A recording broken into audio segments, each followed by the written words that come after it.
below, our group did renting an apartment. My name is Ezra, that's Megan, and that's over there, and Karen's also part of our group. Oh, okay. So, renting an apartment. Renting an apartment is a wise choice for people that are traveling constantly, like every one or 2 years, or even less than that. And for people that want to seek a home but aren't able to afford it quite yet. But first, even though you're like, oh, I'm gonna rent an apartment, you might want to check out the legal aspects of it first.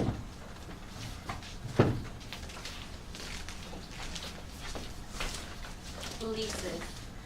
A lease is a binding contract that layers out the conditions and responsibilities for a rental agreement for both the owner and the renter.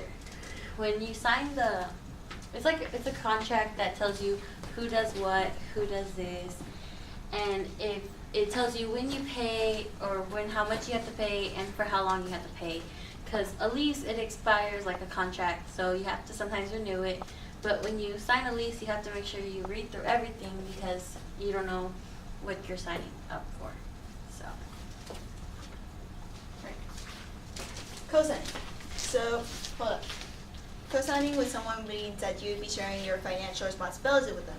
So if you can't pay for it, then it'll be the person that you're co-signing with's responsibility to help pay for the bill. And if y'all both can't pay for it, then y'all kind of, one of y'all got to pay, otherwise you're going to be evicted. Oh, listen. Okay. So breaking a lease.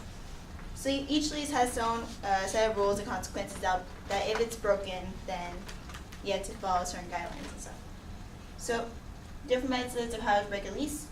Either terminating without an excuse, leaving early, like if you have like a lease and you say that you're going to be there for 2 years, but then you're really not, then you also get consequences for that. And also relenting fees. And yes, it'd be better if you go and stay and finish it, because if you don't stay and finish it, then you might end up paying for like a year and a half, then if you're not going to be even there. So let's say you're there for half a year, like, oh yeah, this is 2 years, but I need to leave. Then you're going to pay for a year and a half worth of rent. Alright? Also be aware of your lease score, because if you go to another apartment trying to go and get another apartment, then they're going to be like, oh, what's your lease score? And if you get a bad one, then they're going to be iffy on you. And then 2 things they cannot get you for a lease would be putting more money into your deposit or having a new landlord. So this isn't going to change. Alright, then we have renter's rights. Renter's rights, tenant's right, same thing. So I went to this side over here, and we were able to review over the union's rules for the tenant. And here we go. Alright. First off, application deposits and late fees. So what's the application really saying? You have to make sure you review it over, do your homework. If you don't understand any of the vocabulary right in there, look it up. Right? And, sorry? Okay. Then also look over the places you're even going to be staying at. If your place is like mucky or has like some things that need to be fixed, then yeah, you guys to fix those. Otherwise, it's going to blame you for it. Negotiate. If you don't like something in the contract or the application for a lease, you got to make sure you negotiate with the landlord to find some sort of agreement. And also make sure you place a grace period. And that grace period will be like, oh, if you're a day late or something, then you won't be fined further for a late fee. And now we have late fees. So late fee, if you pay your bill late that after your grace period, then that's going to be your late fee. You're going to have some extra money you got to deposit with the original price. And let's see.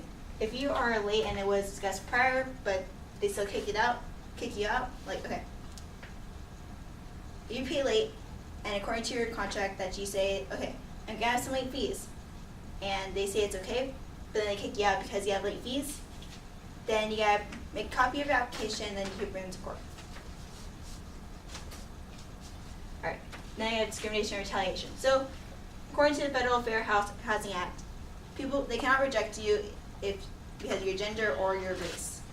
So if they do, and everything else is cool and everything, then you can fill out a housing discrimination complaint form and put them towards court. And retaliation. So retaliation by the landlord, because the retaliation can come from both sides, but mainly this kind of from the landlord.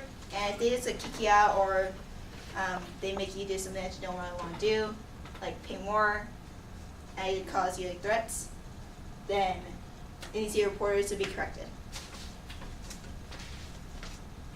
Alright. Then we have eviction, termination, locks, and securities. This is a lot, I know, but okay.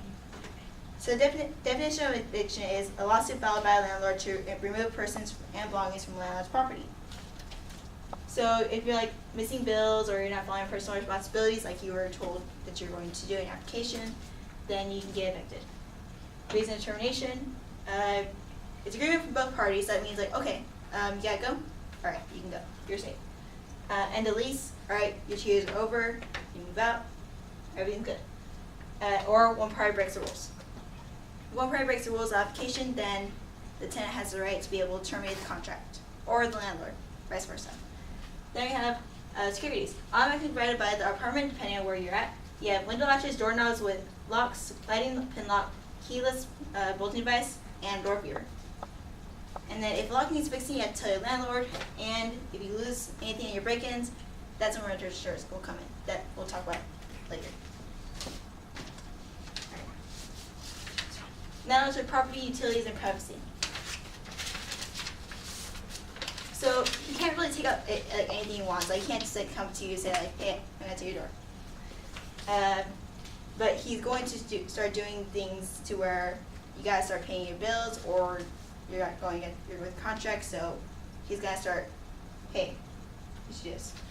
Then you have your utilities, and your utilities he can't really touch because like they're your electricity and your water. So he can't really touch those, but he will go in there and help like repairs and stuff if they're needed. And yeah, privacy. There's privacy to a point. Like you can't just like walk in there without like any say, but he could walk in there for things like repair, moving unauthorized items like animals, retrieving property from formerly owned people, inspections, and etc. Right. They have repairs, roommates, and subleasing. Repairs, you have to notify the landlord of any repairs and to keep up in the rent. Otherwise, they're going to be like, well, we need repairs later.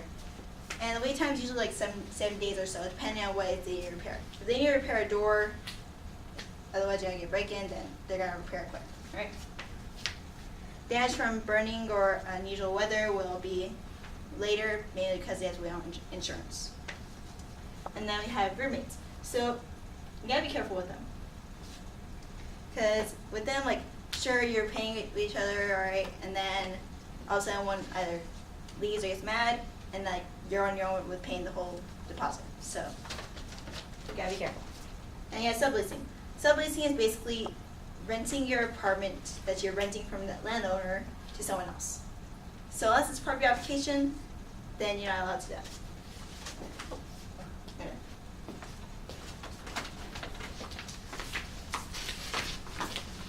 Your responsibilities. Always keep the apartment clean. They have a big restriction between those. I searched it up. Put the garbage in the right containers or they won't pick it up. Use electrical and plumbing fixtures properly. Always tell the landlord when you're gonna do something. Follow local, country, and state housing, health, and safety rules. Do not damage the landlord's property or disturb neighbors. Do not let guests do either of those things. Use applications with care. Notify the landlord with repairs needed on apartment. They're always going to ask you about all the fixes you do, because they might not support them and sometimes they will. Landlord's responsibilities. Obey all health and safety laws and regulations. Make all repairs needed to maintain the property in good condition. Keep all common areas safe, clean, and good repair. Maintain all electrical, plumbing, heating, and air conditioning fixtures and appliances. When you tell them that one of those go wrong or it has to be fixed, they have to try to help you fix them because you do need those things. Provide and maintain garbage, supply running water units and hot water, given at least 24-hour notice to a tenant before returning his or her apartment. Do not abuse the right to enter prohibited actions.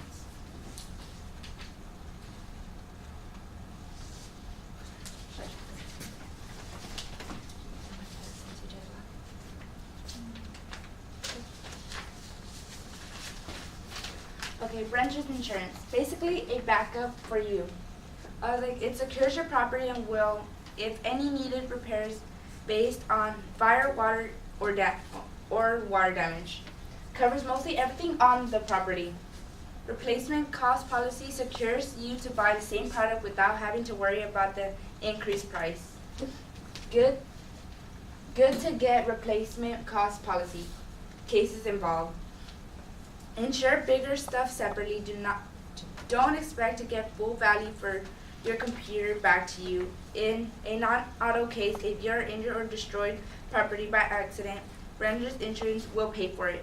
Can give insurance about $100,000.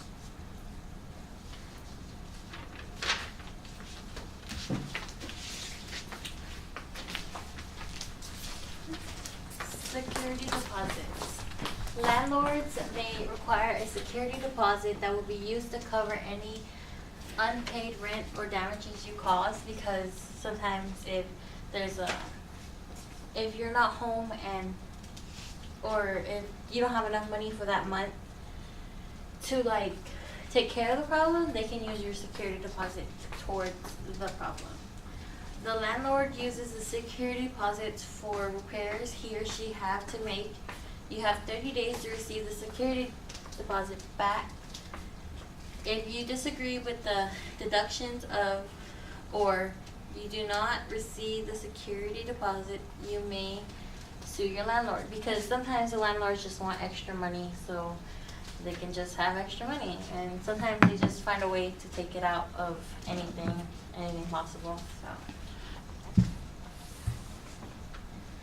troubleshooting. If the landlord is not doing his or her job, then you can sue the landlord for money damages or